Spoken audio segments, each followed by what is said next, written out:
Bonjour, nous sommes le mardi 19 mars 2024 et nous allons parler de sécurité vidéosurveillance. La vidéosurveillance, vidéoprotection chez soi. Les particuliers ont régulièrement recours à des caméras pour sécuriser leur domicile, notamment pour lutter contre les cambriolages. Les cambriolages qui sont en hausse et personne n'est à l'abri. Récemment, il y avait pas mal de personnalités comme Jean-Luc Reichmann, Anne-Sophie Lapix, entre autres, des footballeurs, des sportifs, qui ont vu leur domicile cambriolé. Ces dispositifs doivent toutefois respecter la vie privée des personnes filmées. Quelles précautions prendre lors de l'installation de tels dispositifs? Parce qu'actuellement, il y a les ventes flash avec des très bonnes réductions pour les vidéosurveillances, des caméras d'intérieur et d'extérieur, que ce soit fil ou sans fil, pour surveiller votre domicile grâce à des applications sur smartphone et qui peuvent vous alerter. Donner accès à votre domicile à vos enfants par exemple, s'ils n'ont pas la clé, ou vous prévenir de toute intrusion.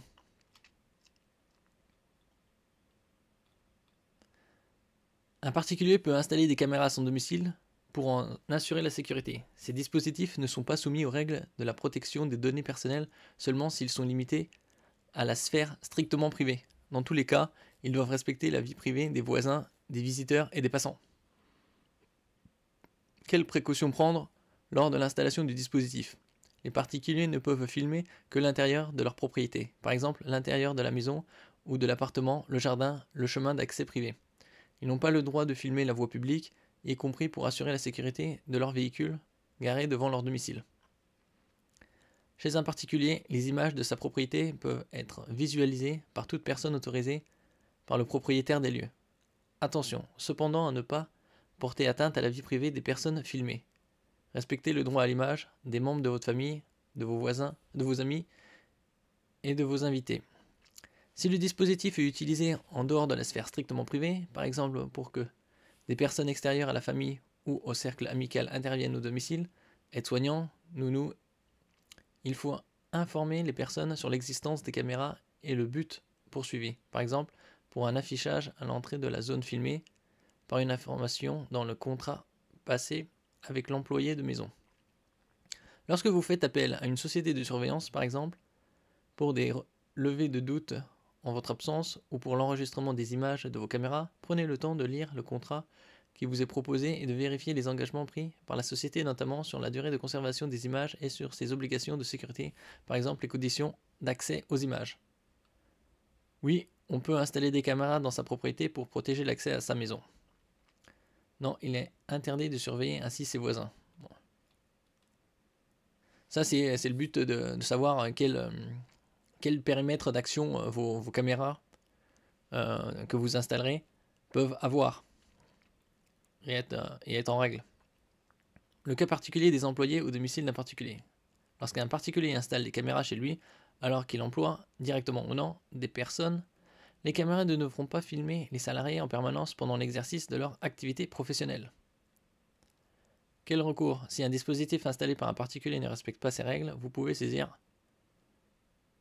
le service des plaintes de la Commission nationale de l'informatique et des libertés, CNIL, les services de police ou de gendarmerie ou de police municipale, le procureur de la République ou le tribunal civil. Les textes de référence, Règlement général sur la protection des données, RGPD, le Code civil, article 9, protection de la vie privée, Code pénal, article 226-1, enregistrement de l'image d'une personne à son insu dans un lieu privé.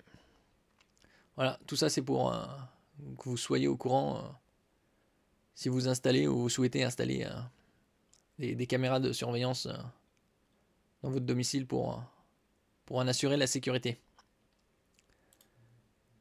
Ici par exemple, quand il s'agit des cambriolages, plus 3% de cambriolages en France. En France, les cambriolages augmentent de 3%.